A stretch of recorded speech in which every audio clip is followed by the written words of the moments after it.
Here's Mike Schubert reading Holes by Louis Sachar. There is no lake at Camp Green Lake. There once was a very large lake here, the largest lake in Texas. That was over 100 years ago. Now it is just a dry, flat wasteland. There used to be a town of Green Lake as well.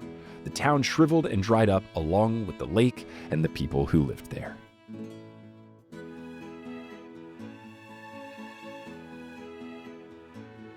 Welcome to Pages Past, the podcast where we visit the Library of Memory. I'm Jenna Buck. In each episode, I invite a guest to choose a book from their far past to read and discuss. Through conversation and close reading, we find new meanings in our old favorite books. Today, my guest is Mike Schubert, host of The Newest Olympian, Potterless, and many other podcasts. Potterless was such a companion for me throughout the pandemic, and I was so honored recently to get to be a designated Canadian on The Newest Olympian. So I'm a huge fan and so excited to have Mike on my show. Welcome, Mike Schubert. Hello, thank you so much for having me. I am excited to be here. So thank you for giving me the wonderful excuse to reread what I've said for years and years and years, and there's the receipts of this on my podcasts. My favorite book of all time. Awesome. So you have chosen Holes by Louis Sachar. Oh, is that how you say his last name? I've been saying Sachar my whole life. So here's the thing. I looked it up and I found a little audio of him saying, "Hi, my name is Louis Sachar. Most people don't know how to pronounce my name." Oh, man. Louis, I'm so sorry. I've been butchering your name for decades. Could you tell us just very briefly your first encounter with this book? What age would you have been? Around what year would it have been? What do you remember about your introduction to Holes? Sure. So I believe I was 8 or 9. You probably have a better understanding of exactly when this book came out. 1998. 1998. Okay. So I would have been 6 then. I feel like I was a little bit older. Maybe I was, let's say I was 7, or 7 or 8, something like that. I was a smart kid in terms of like reading prowess. Reading interest was not there though. So I had, just read kids books and stuff. And then when it started to get into like legit chapter books, that's where I was kind of losing interest. I remember being young and enjoying the Matt Christopher sports books because I played a lot of sports back then, still do, but back then it was like loved all the sports and stuff. So those were good. And then my sister, who's 4 years older, was getting into reading more like fantasy type stuff, and she was really enjoying it. And my mom tried to get me to read some of the same books she was reading.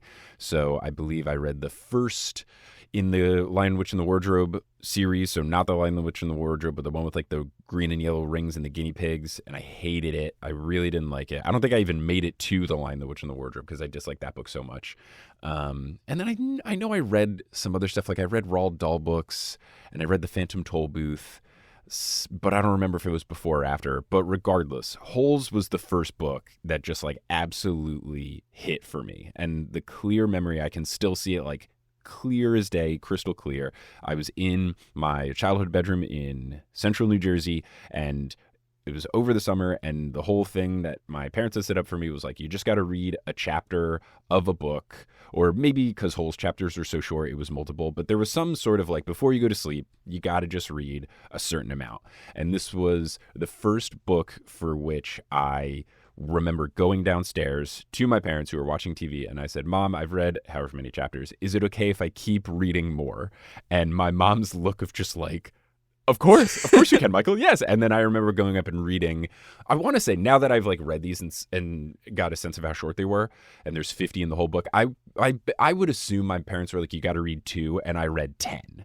And Wow. then I just like kept reading that many and just like plowed through the book, and I just absolutely loved it. I was so captivated by the story. I was so concerned for Stanley.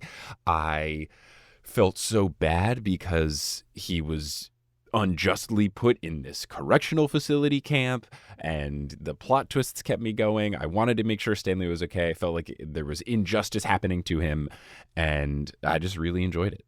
This book just really kind of helped me enjoy reading, and it's very fun now that reading is basically my job. That's amazing. And it's so interesting to think that this could have been the spark that indirectly helped lead to this. Well, I think it's legitimately a thing. So for anyone unaware, I've made podcasts, Potterless and The Noose Olympian, which are both about me not having read fantasy series as kids and then reading them as an adult. And I think this was a key thing in me not wanting to read Harry Potter, because it would have been a little bit later, I think, for when my sister started reading it. But I remember clearly that my sister loved it. And I remember, okay, another fantasy book. I read those fantasy books. I hated them, so I'm not going to do that. And Holes specifically, I remember the thing I liked about it, and I kind of linked this to the sports books that I liked. It was, I like books where I can imagine myself as the main character. I like books that are more similar to my life. I don't have any interest in a book about a kid wizard. Like, that just seems too outlandish. So I think my disdain for the Lion, Witch, and the Wardrobe series, coupled with my love for Holes, which was more grounded to me, that made me steadfast in, no, I'm not touching Harry Potter. So I think it was incredibly directly responsible for my life and career. What an incredible domino not falling. Thank you for staying up. Thank you, Louis. Thank you. Indirectly, thank you, Louis Sachar, for Mike Schubert's career. Truly. I don't know if that guy is still around. He's still around in his 70s, yeah. Oh, good for him. I should send him some sort of letter. I should craft him a letter, send him an email, just like fire it off and just say, hey, I don't know if you're ever going to read this. Because I get a lot of, hey, I don't know if you're ever going to read this stuff. And I do read them. So I would love just to send him a, hey, I don't know if you're ever going to read this thing, and thank him. Because, it's weirdly like butterfly effect. I think it all does lead to where I am today, which I'm very happy with. Before we go any further, we're going to drop this book into history and recap it for those who haven't read it or haven't read it in a while. Fair warning to the listeners, this is your last chance to turn back. This podcast absolutely runs on spoilers. Holes by Louis Sachar is a middle grade novel published in 1998. It won the Newbery Medal for Children's Literature, was adapted into a movie with Shia LaBeouf in 2003, and remains widely read and loved, especially in elementary school. It tells the story of the unlucky 14-year-old Stanley Yelnats, who is blamed for the crime of stealing a pair of sneakers belonging to the baseball great Sweet Feet Clyde Livingston. Stanley is sentenced to 18 months at a correctional boys' camp in Texas, Camp Green Lake, which is not a lake at all, but a dried-up lake bed where the boys are forced to dig holes 5 feet deep and 5 feet wide, all day, every day. There is no need to cage the boys in, as the desert is so hot and so vast that escape would mean certain death. Stanley's family believes their bad luck is the result of a curse on his dirty, rotten, pig-stealing great-great-grandfather, Elya Yelnats. In Latvia, Elya received a piglet for a dowry from a one-legged, possibly Romany woman named Madame Zeroni, in exchange for a promise that when the pig was fully grown, he would carry Madame Zeroni up a mountain to a stream and sing her a song she taught him, or else be cursed. Elya's bride was a dud. He immigrates to America, and he forgot his promise. Elya's son, the first Stanley Yelnats, made a fortune in America, but lost it because he was robbed by the outlaw Catherine Kate Barlow. We also hear Catherine's story, which takes place 110 years prior to the events of Holes. She was a school teacher in Green Lake before it was plagued by drought. She refused to marry a local rich man, Trout Walker, and instead fell in love with a black onion farmer named Sam. Townspeople spot them kissing, and Walker leads a mob to lynch Sam. Catherine becomes a notorious outlaw who leaves lipstick prints on the men she steals from and murders. Her first victim is the town sheriff who allowed the lynching. 20 years later, the spurned Trout Walker and his wife try to get Kate to confess where she hid her loot, but she does not, and they kill her. Back at Camp Green Lake, while digging a hole, Stanley finds a lipstick tube engraved with Kate Barlow's initials, KB, making it clear to the reader that the camp's sadistic warden, Ms. Walker, is making the boys dig holes so she can look for the outlaw's long-lost loot. Stanley does not tell the warden where he found it. Stanley befriends a fellow camper nicknamed Zero. Zero never learned to read, and Stanley strikes a deal to teach him in exchange for Zero digging part of Stanley's hole every day. The optics of this aren't great as Zero is black, and this causes a confrontation with other campers and escalates into a fight that sees Zero escape into the harsh desert. Stanley hears the camp warden's plan to simply erase Zero.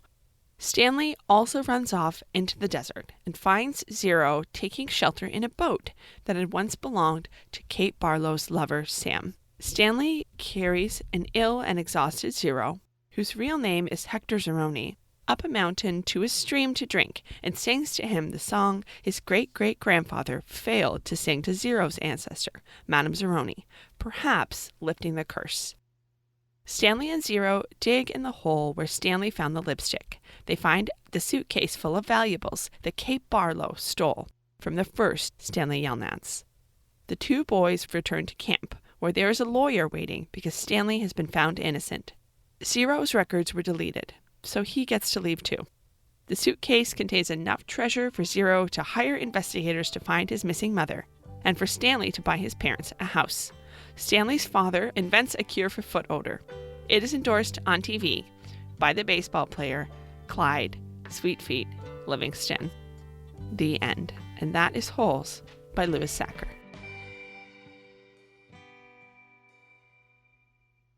About a month ago, before I read the book and before Mike started rereading it, we got on a call together. He told me what he could remember and what he was excited to revisit. Here is a little bit of that conversation. I am excited to see how funny it is, because I don't remember laughing, but I'm sure it's funny. I'm sure it's also funny reading it as an adult, but I'm intrigued to see any amount of humor in there. I guess just like I'm intrigued to see like the writing style. Is it going to feel like I'm reading a kid's book, or is it going to be like when I reread the Percy Jackson books, or I guess read them for the first time for The Noose Olympian, where it just feels like well-crafted books where the main target audience is children, but any age can read it and not feel like you're reading, boring little books. I don't think it's going to read clunkily, but I'm intrigued just to see like what the writing style is. I feel like for a particular passage, I feel like whenever, because I think it's his grandpa, whoever tells the no good, dirty, rotten, pig stealing great-great-grandfather story, I think that's going to be great, because it's probably, I would imagine that Louis Sachar put like a bunch of flair on that, where it's like classic grandpa telling this grandiose story. And I feel like that will be really funny to hear from an old man fully convinced that all of the shortcomings of their family are because of this cursed relative and the pig. Mike, you recalled this book in incredible detail and recounted it almost perfectly in its entirety, despite you having last read it about 23 years ago. And you had only just a couple of things wrong. The grandfather told a story of Stanley's dirty, rotten, pig-stealing great-great-grandfather. That wasn't in there. Yeah, I think it's a movie thing, because this book is like, movies got to do a thing where you solve the narrator problem. And I'm pretty sure that was a movie scene. When I was reading and then also listening to the audiobook, because I switched back and forth when I was rereading this, I just like couldn't remember the ending at all. Just like absolutely not. And when I was reading it in prep for the podcast, I was truly in the edge of my seat, because like my memory stopped at Stanley saves Hector, and then I was like, I couldn't remember what happens after, except like happily ever after. Truly didn't remember the ending with the commercial and Sweetfeet being there and like the lawyer coming in and it being Stanley Yelnatz's suitcase. Like all of that was a complete, almost new thing for me because I just completely forgot it. I remember being very surprised at the ending. It felt like very legal jargony. And even Stanley admits, like, I don't know what the AG is, blah, blah, blah. So I guess that's like the adults get it. And as a kid, you're just like, oh, business. So it was funny, like how in the weeds it kind of got there. But I also thought it was interesting. It was fun that it was like filling in the holes was like a literal and figurative type thing. And they just kind of like jump a year and a half forward. And then they just say like, I don't know, man, you figure it out. I feel like there's sometimes with endings where they do something like that where I don't like it, but I actually really thought it was cool because you finish the book wondering, how did they find Hector's mom? And how did the Sweetfeet deal happen and all this kind of stuff? The movie kind of shows you all the things that happen. And I think it's more fun for you to fill in the blanks. I thought at first when they set that up, I was like, I don't know how I'm going to like this. And then by the end, I really liked it because it just doesn't matter. What does matter is that they're all together. And it's kind of a fun experience for the reader, especially a kid, to like do your own thing. Like, I feel like if you're a English teacher covering this book in class, you see that and you fist pump into the sky. Because what's the homework assignment? Write what happened in the year and a half. Boom. Like, silver platter, T-ball, baseball bat, like, boom. It's such a toss-up. And a layup, alley-oop, slam dunk, it's perfect. There's a reason why this is so loved in schools. Like, there's many, many reasons, because it's got that fairy tale structure. It's got all these different things to analyze and really powerful imagery. And it invites you to imagine. It invites you to participate and speculate and reflect. So it makes sense that it is a classic novel study and probably will be for quite a long time to come. Was there anything else that surprised you on your reread? What was the same or different to what you remember, or what just read differently as an adult? Yeah, I think it felt like really children's booky. You know, like the camp was hot. Stanley was on the bus. He was sweating. There was dirt. Like, it was a lot of just short. And reading this, I was like, is this going to be fun? Like, am I going to, I was like, I get it. I'm very much not the target audience here, but like, it felt like it was going to be a drag. I think once the characters started speaking and dialogue got in there, it got a lot better just in terms of like the pacing. And then also I think it's very smart for the book to kind of do a lot of back and forth story structure so that you don't just get like 3 straight chapters of Stanley digging holes. That was very smart. But like early on, I was like, man, this is a little bit of a drag. But I think that kind of went away once dialogue got in there.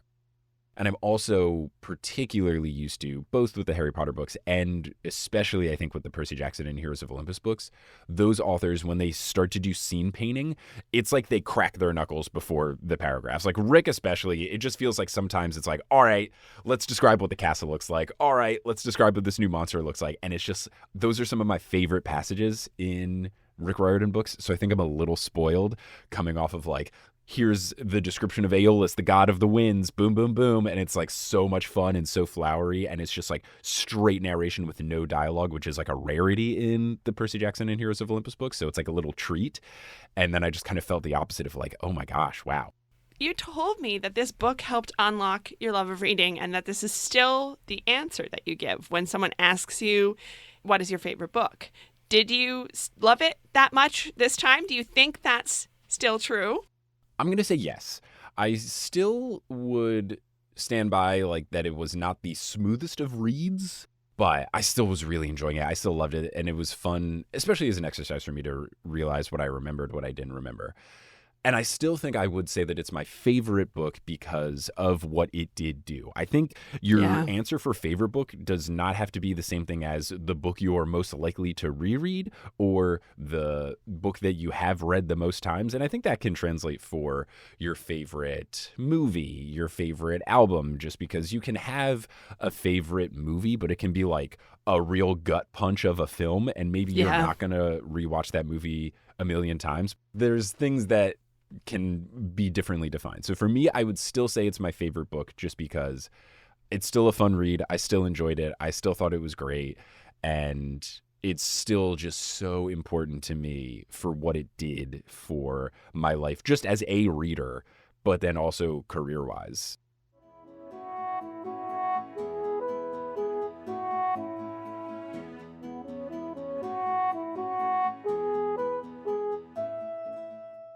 We always choose a theme to read the book through. And together we came up with the theme of justice. And we were inspired by little you and your intense sense of justice and injustice. And the idea that Stanley had been done an injustice and that you're feeling for him and empathizing with him and feeling so indignant on his behalf. Did you have that experience this time? And where else do you kind of see justice show up?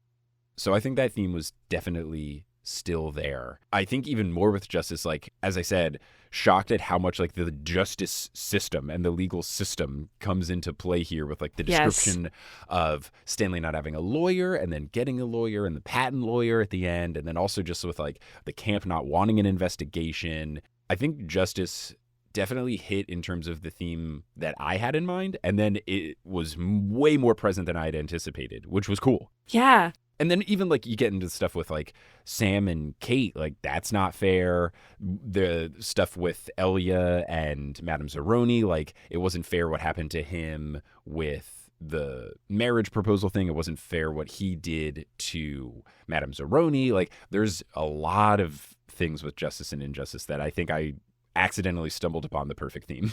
Yeah, it really is.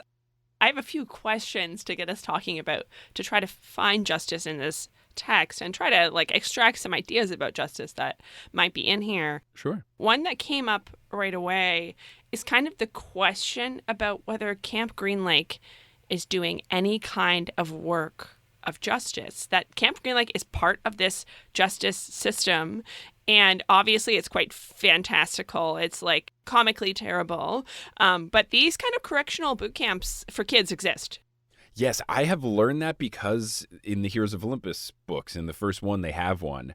And I remember just kind of having, not like a rant, but I was just like, this seems so corrupt. How is this happening? Like, and I think on the podcast even, I was like, this is so unbelievably corrupt. There's no way this would happen. It's real. And then a lot of people reached out and they're like, yo, this is a thing. This is an actual bad thing where these things happen. So like, maybe it's not that outlandish. I don't know. I guess I was skewed by being like, clearly Holes is a farcical story and this feels like Holes. And then people are like, might be kind of real, my guy. There are these really cruel, it's like sometimes called the troubled teen industry, like private, lucrative, like private corrections for minors. And I don't think it's as fantastical as Camp Green Lake. But I'm kind of wondering if the story is trying to tell us that Stanley did in some way need to be reformed, or that Camp Green Lake somehow changed him for the better.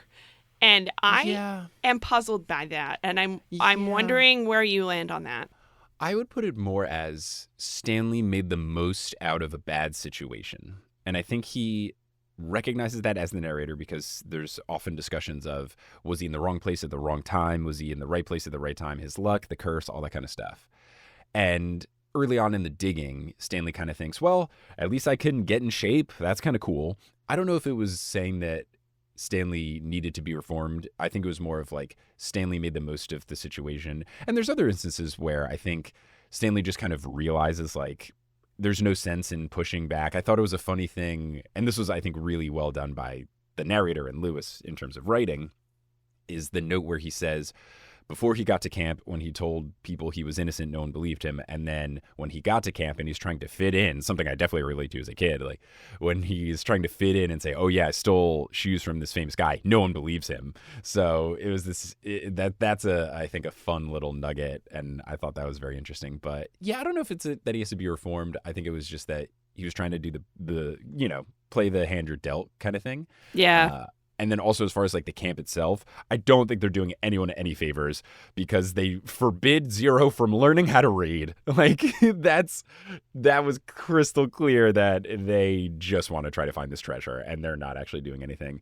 And just like the corruption, I knew that the people were bad, but like the level of corruption of Mr. Pendanski, Mr. Sir, and the warden was just like comically bad. And I guess it's so that the kids can like really paint it clear, but there's that one chapter where you only just see them like after Zero leaves, or they're like talking about torching his file and how they're going to cover up the evidence and all that kind of stuff. And then of course later when they're like actively having that conversation in front of Stanley and Zero in the pit, that is just like, okay, like these people are like evil. And I think the camp is extra super bad. It's so interesting to see that in a kid's book because normally like adults in kids' books are kind of good or evil, right? And like that this is, and one of the messages that we're trying to give kids is like, there's adults you can trust and you can go to those adults, right? And Mr. Pendanski initially is introduced as a foil to the scary and malevolent adults. He is positive. They call him Mom. But he is corrupted by this corrupt institution. And like, this is what happens to adults who are surrounded by corruption. Like they become complicit. And that is a big idea to have in a kid's book. Like Mr. Pendanski is dark.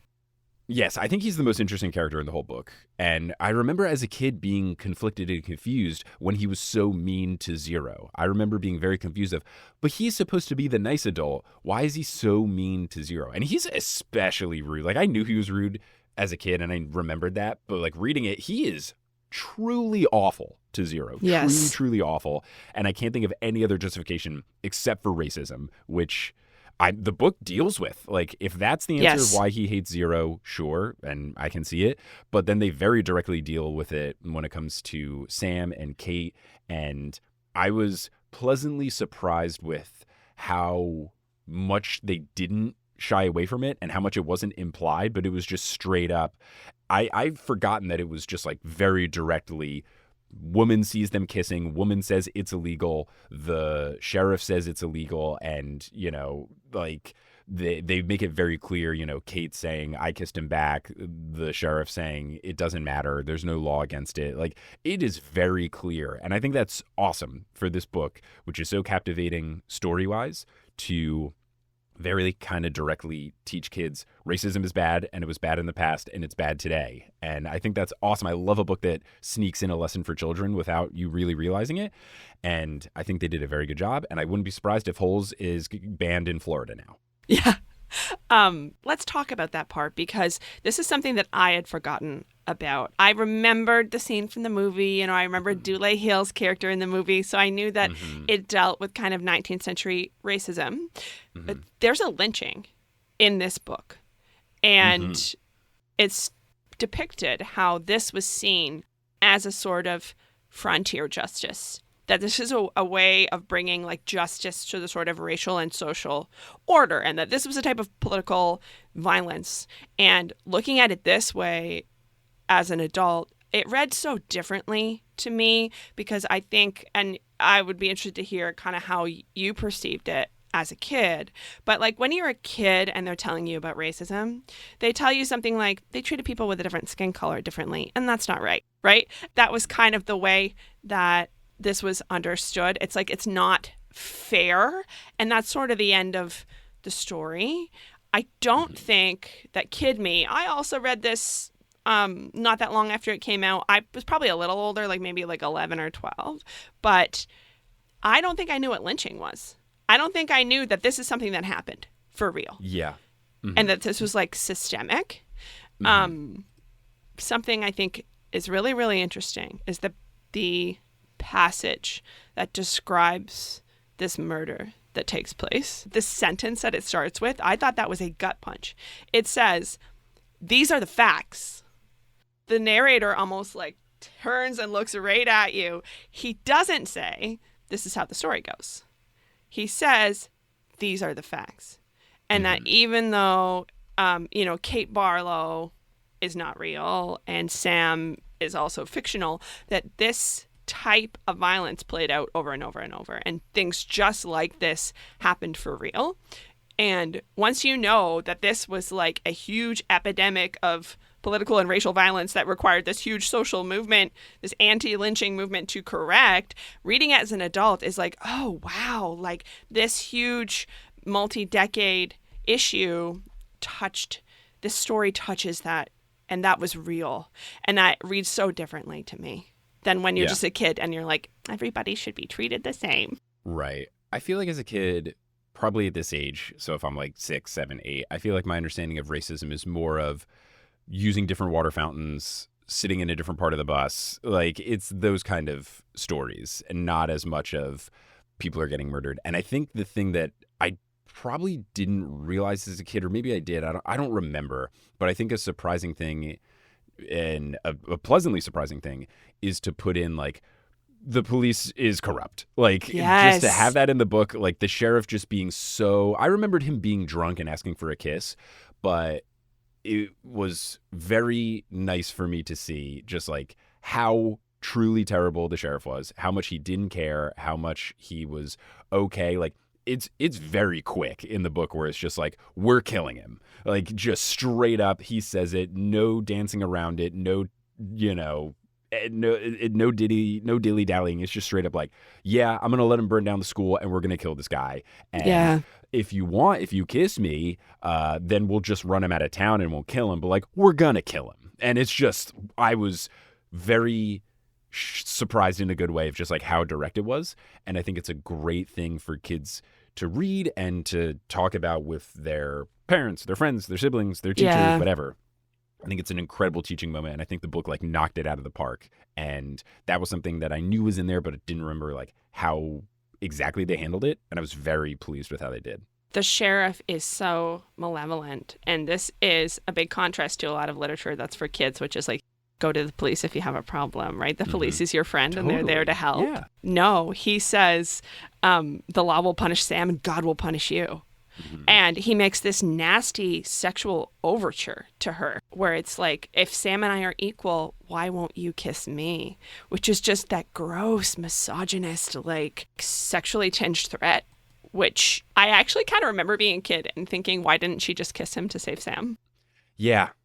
I think that's definitely something I would have thought of as a kid. I don't think I would have processed the sexual assault nature of it. I don't think I would have got that because, as a kid, it's like, well, just give me a kiss, whatever. It's just a kiss. Like, you have to kiss your sister at, church, whatever. Yeah. And I think now as an adult, like, I understand that this was like in process and there was no chance that Sam was going to survive. Oh, absolutely not. Yeah. I think that's something you don't recognize as a kid as much. There's a mob. Yeah. I mean, and also like I was already hoping to read this with my daughter. Now this is like this has become required reading like as once. And I'm excited because with this book being a little bit easier, because people are asking me like, oh, when are you going to read the Percy Jackson books with your daughter and all that kind of stuff? This feels like I can do it even earlier. And I think it'll be cool to have this type of conversation about all the different things with injustice in these books like as early as possible. And I think it'll be very fun. I'm excited. I'm looking forward to it. Yeah, definitely. And I think like, I'm not that familiar with contemporary middle grade books, but, there's a movement to sort of sanitize books that are for kids this age, which is like disgusting, tragic, so frustrating. And I am a little surprised that I haven't heard anything yet about attempts to ban holes, but I wouldn't be surprised if that is forthcoming. I think the key is that people probably don't... The type of people trying to remove these aren't necessarily the type to read the books. Oh, and that's it's true. not like a main plot point focus. It's like buried in the middle. You're and right. It's not about the main character. So they're like, oh yeah, it's the boys and they dig holes and there's lizards and stuff. Okay, yeah, that one's fine. That's fine. So they don't remember that, in the Neapolitan, the middle flavor is racism. What a way to describe this text. It's true, though. It's a surprise racism sandwich. Mm-hmm. Yeah. Which is what we all need. Because Yeah. otherwise, you're not going to get into that conversation. You're just, it's very possible to avoid those conversations unless you are personally affected or involved. There's so many other places where we can find justice and injustice in this. The one that I am wondering about is Stanley and Zero striking this deal. Yeah, this was the most like, if I was going to have a conversation as an adult, like this is the one where like I still don't know how to feel about it. And I was very impressed with like how the book brings it up, but the kids basically just being like, you're a slave owner, Stanley, and everyone dogpiling on. That was one where I'm like, I don't know. Stanley starts to experience a little bit of white guilt. Yeah, I mean, he questions it himself, which I think is the right thing. I don't know. I think the key thing is when Stanley says, I got to conserve my energy so that I can teach. Yeah. He has a final thought towards the end, and it doesn't really get resolved, but he thinks, if I'm trying to conserve my energy to teach, is it fair that Zero is not conserving his energy to learn? And even the next step, like he's putting in more effort. Like, Yeah. I don't know, teaching is hard. I think if you're learning is just as hard, if not harder, when it comes to being a kid and trying to learn a skill, especially something that like you should have already developed. So Yeah. this was I think of the reread, the most compelling of like, for me, because it is kind of gross what happens. But is it like they do have a deal and it's not bad, but when you think about it, like it is kind of bad. I don't know. to quickly recap, Stanley and Zero strike this deal where Zero is going to dig part of Stanley's hole for him every day so that Stanley, in exchange, Stanley is going to teach Zero to read. And he's going to get a little bit of additional rest so that he has the energy to teach Zero to read. And it's almost like an in-kind exchange of sorts. But the optics of it are that a white man is sitting down in the shade while a black man is doing his work for him, or a black kid is doing his work for him. And I kind of wondered about this, like, is it really because maybe Zero feels like it feels more fair to him and it feels less like charity to him if he's able to do something in return for Stanley, and maybe that is important to Zero, but like, do you not see how this looks? But like, how do you explain optics to like a 14-year-old? Yeah, it's interesting because I think for the kids, for Zero and Stanley, it's just them. It's like the beautiful thing when you watch videos of people who look very different and they say like, describe your best friend, and they never describe like their physical attributes. Like what? Yeah, it's like one of those videos where you have like a white kid and a black kid, and it's like, what? How are you the same and how are you different? And they just talk about like their interests and personality, and it's beautifully wholesome. This kind of feels like that, where I think they're just both so pure that they don't realize it until later, or at least Stanley doesn't realize it until later. But it is just straight up, I can teach you to read. You do not know how to read. I'm really good at digging holes. I like digging holes. I'm not bothered by digging holes. You've said that the limiting factor is that you're too tired. Yeah. And that's like a genuine thing, because as the narrator, that's Stanley when he's first presented with this. He's like, man, I'm way too tired. I got to conserve my energy. Like, it's a legit thing. I think it's just Zero. And I forgot that like Zero's great at math and not great at reading, which is such a good thing. I freaking love that, and I forgot that. He has this innate talent.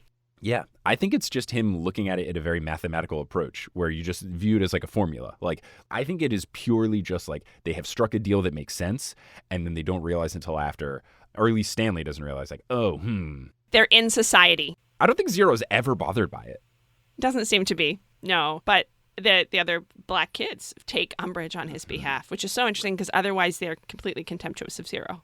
But they have this racial solidarity toward him, and they feel like this doesn't look right. And like, the racial ideas in society kind of creep onto what is otherwise a wholesome and beautiful friendship. And that happens with any type of interracial relationship dynamic. Like, you're in a relationship with the person you love, the rest of society is still out there and is going to like read things onto your relationship. And to show this in a kid-friendly way, I think is so, so interesting. A tangentially related thing I do have to say is that the kids, X-Ray specifically, I remember not liking X-Ray when I was a kid, and I stand by it because he kind of sucks. But they're very good bullies, and I like a book where the bullies are good. One of my biggest critiques with Harry Potter, Draco Malfoy, not actually a good bully. He's just like, your parents are dead, you're poor. Like, he's not actually a good bully. And I don't think real-life bullies, at least the effective ones, because I was bullied a bunch, the effective ones are not like that. They are like X-Ray. The fact that the bullying that they do is that when they see Stanley doing this thing, they like make him go to the front of the line. They say, like, please let me dig your hole. The Zigzag does the shoving the cookie in his face thing. Oh, like, it's awful. That's so the like weird, like being overly kind as a way to be mean, shove it in your face kind of thing. Oh, it's so much more effective as a form of bullying. And I think like Louis Sachar wrote good bully. They are very good bullies. Stanley is in this impossible position where he can't accept the gift, or they're going to bully him more, and 100%. He can't easily just get out of the situation. It was scary. Right. And there's a couple of different times where it's just like Stanley's in a no way out situation, like when he's getting pummeled by Zigzag, and I think the narrator says something to the effect of, there was nothing he could do except wait for it to be over. It's like, oh my gosh. And you can like definitely envision yourself, especially me, because like I never learned any sort of fighting. I didn't do wrestling or karate or anything like that. I've never been in like a real fight. But as a kid, like there were a couple of instances where I remember like being in a situation like that. I can exactly envision how Stanley would be, just like, I don't know how to fight. This kid clearly knows how to fight. I just have to hope it stops and hope someone stops him? ? Terrifying. And there's a reason you remember that is because it's an effective kind of bullying. Yeah, they're good bullies at both types. Like the X-Ray, like word, more verbal abuse, head game bully and stuff, like trick you, and then Zigzag more of just like, your typical kind of like punk. Reading it now, I felt so much empathy for X-Ray as someone who can't see very well. Oh, yeah. He's at such a disadvantage. I think that he feels threatened, he feels weak, and he really can't he can't help that he doesn't see well and that he can't keep his glasses clean and that he Right. depends on other people, and that makes him like his defense mechanism is that he's nasty. And I feel for him a little bit, even though he's obviously a punk.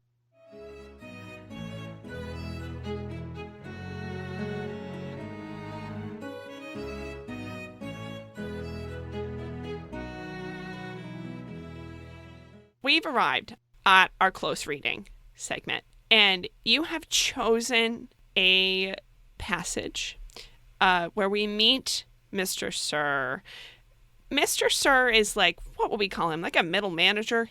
Yeah, he's the mid-level boss that you fight before the big bad.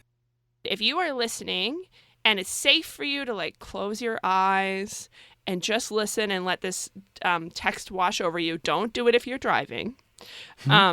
Picture yourself into the scene. You could be a character or a fly on the wall or even an object or an animal, and just listen to the words and picture yourself. Where are you? What do you see? What do you feel, smell? And how does that kind of make you feel? What does it make you think of? So I will read for us this time.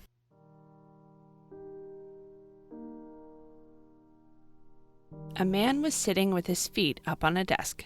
He turned his head when Stanley and the guard entered, but otherwise didn't move. Even though he was inside, he wore sunglasses and a cowboy hat.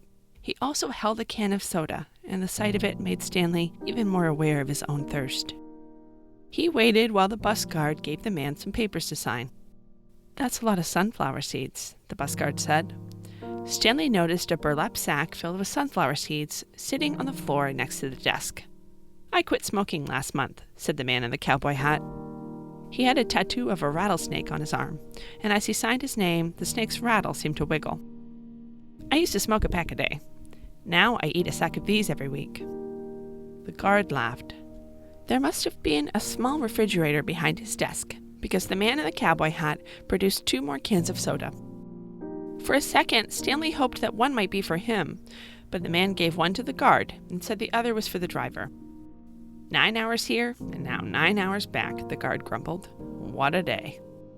Stanley thought about the long, miserable bus ride and felt a little sorry for the guard and the bus driver.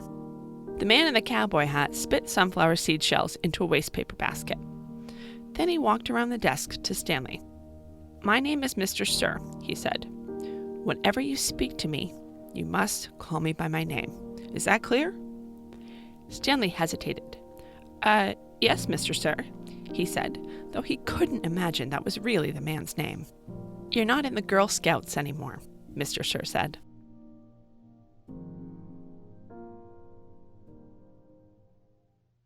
Okay, who were you? I am the intern who just started at Camp Green Lake, and I have come here with a 12-pack of Coca-Cola and a couple more burlap sacks of sunflower seeds, and I'm restocking Mr. Sir's supply. But I also know that I have to make sure he's done talking, so I just have to stand in the room and let this conversation happen, and then when it's over, I can go, Mr. Sir, I have your sodas here for your fridge and more of your sunflower seeds that you need. Is there anything else I can get you? And I also like to envision that he's like Mr. Pendansky's like cousin or something. Like that's how he got the job. It's his first day. But I just imagine being like, I guess because Stanley feels this way, but just kind of like paralyzed in fear in the room, waiting for your turn to speak. That's who I am in this room. I love that you created a new character. I think that's awesome. What an improv guy thing to do. And like, did you try to think about like picturing this place? I was thinking about how it must smell. It's so hot in there. And it's so, I think we hear that there's air conditioning, but like in general, you're like hot all the time. You're like sticky. It probably smells like, I don't think that they're like necessarily keeping up with like the sanitation standards of the correction department, you know, like, I don't know. I feel like it's grimy, and sunflower seeds are to me kind of gross because like they've been in someone's mouth. If you eat them indoors, and even like I like that he was spitting them into a waste paper basket, but he also kind of feels like the guy to not like bring it close to his mouth. So in my imagination of this, like there's definitely ones like on the desk and on the floor that like didn't make it. He's not doing the thing where you like bring a cup directly to your mouth or spit them outside.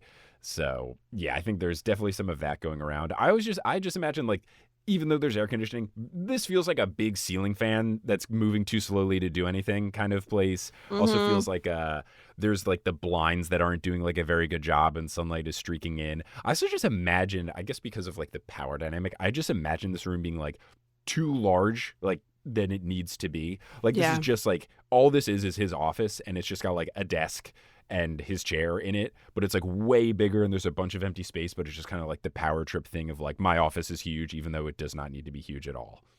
He's so ostentatiously enjoying things that the boys don't get to have, right? The space, the air conditioning, the sodas. I think that I was Stanley, which is what you're supposed to be. Of course.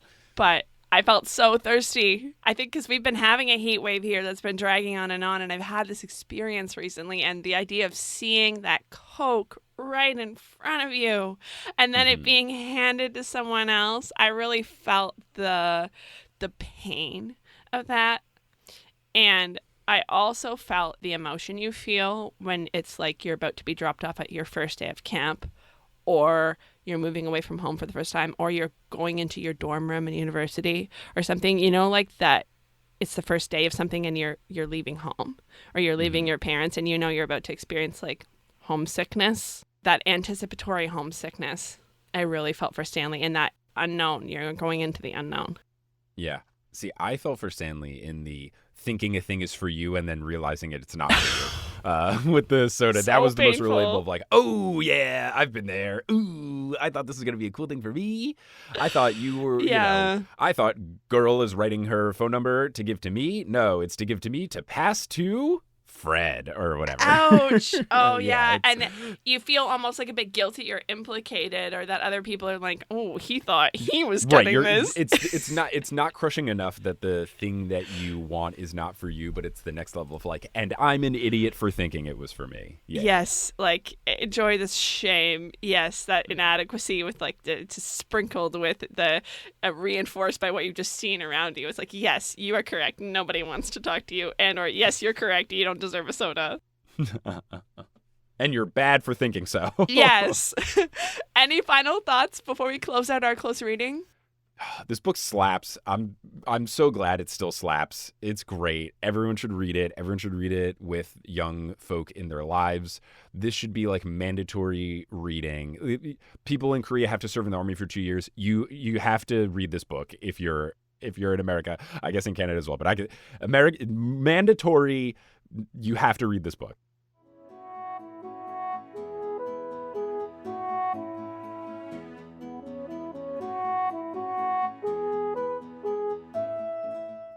We're nearing the end of our time together. It's time for our closing questions.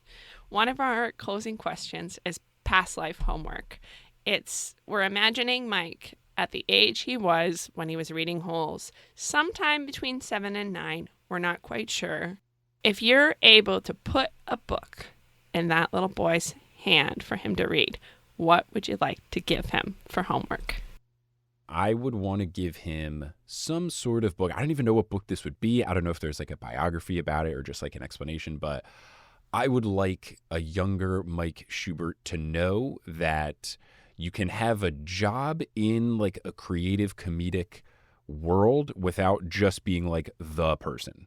Like you can be a writer for a late night talk show host. You can be behind the scenes on Saturday Night Live. Like you don't just have to be the famous talent. There's other things, because I just don't think I really recognized that, especially when I got older and I knew that I was interested in creative type stuff.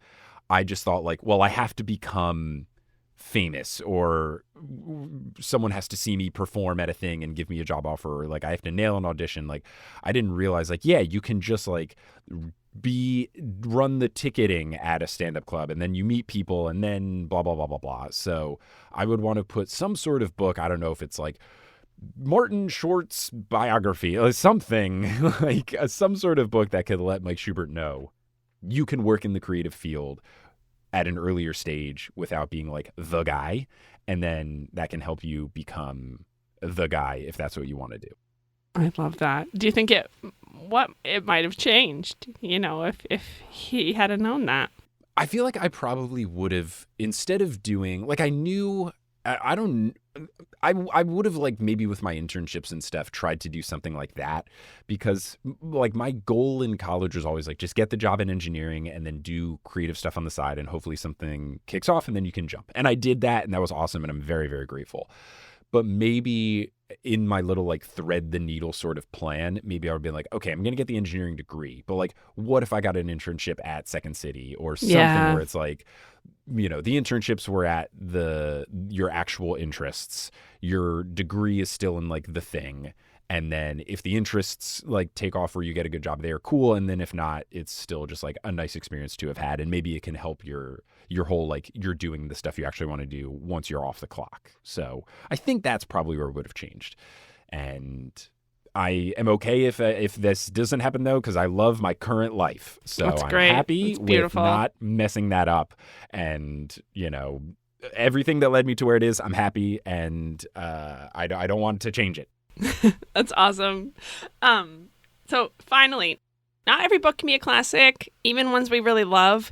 We always have to make choices. Not everything stays on the shelf. Some things go down those library stairs into the stacks or the archive to make room for new things. But some things truly become classic and are shelved in perpetuity. So for Holes, would you say library or would you say archive?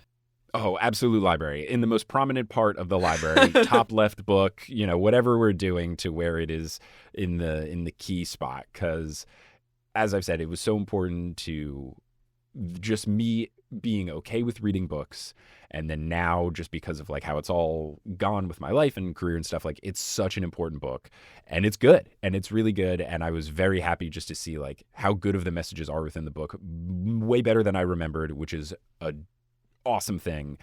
And I just love it, and I have so much love for this book, and I'm glad it's so popular. Like, I know it's won awards and all this stuff for a reason. It just makes me so happy that this book is so popular because of those messages. It makes me so happy that this book is as big as it is. It just brings me so much joy. Awesome. Well, thank you so much for spending this time together. Where can people find your work, or is there anything you're working on that you would like to share? Oh, you can find me all over the place. So if you go to my website, schub.es, you can see all the podcast stuff I do. But the ones I've referenced, Potterless was me reading the Harry Potter books for the very first time, starting at age 24. Never read them before, made my way all the way through and did all the other spin-off stuff. And then J.K. Rowling started being a terrible person. And I was like, I stuck around for a year making fun of her and pointing out her terribleness. And then I was like, all right, I'm going to switch. And then I switched to Percy Jackson, and now I have a new podcast ongoing weekly called The Newest Olympian. Made my way through the Percy Jackson books and the movies and doing the TV show when the seasons come out. Now we're on the Heroes of Olympus books. Also with, like, kids reading stuff, I have a charity podcast called Meddling Adults, where I host and guest compete to solve children's mysteries from, like, Encyclopedia Brown, Scooby-Doo, all that kind of stuff. Encyclopedia Brown book number 1 would be right next to Holes. I still have my copy from when I was, like, 6. So that... just, God, I have so much love for my boy EB. But me too. That's a fun podcast as well. And then very different, I have a comedic one about basketball called Horse, where me and my buddy Adam Amawala just try to explain basketball to people who might not be basketball fans. Or if you are a basketball fan, give you a more lighthearted thing. We talk about current things in the NBA and the WNBA and history as well.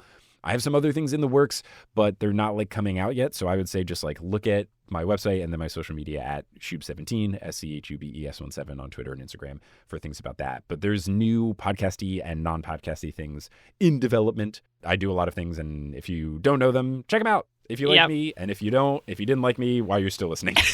You must really like Jenna.